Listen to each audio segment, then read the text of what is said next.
how to reorder Gboard, Google Keyboard languages on the Samsung Galaxy S24 series. First, let's go back to the home screen by tapping on the home button at the bottom of the screen. Then we swipe down at the top to open up quick settings. In here, tap on the settings icon. Then scroll down and tap on General Management.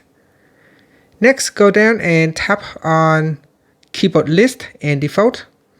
Then in here, tap on Gboard and then tap on Languages.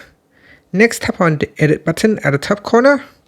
And from here, touch and hold on the horizontal lines on the right hand side and then drag it. So touch and hold and then drag it to the top or the bottom to rearrange your keyboard language.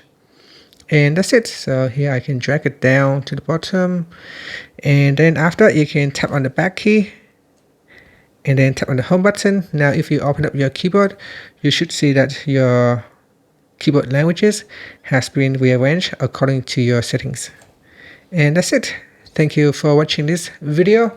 Please like and subscribe to my channel for more videos.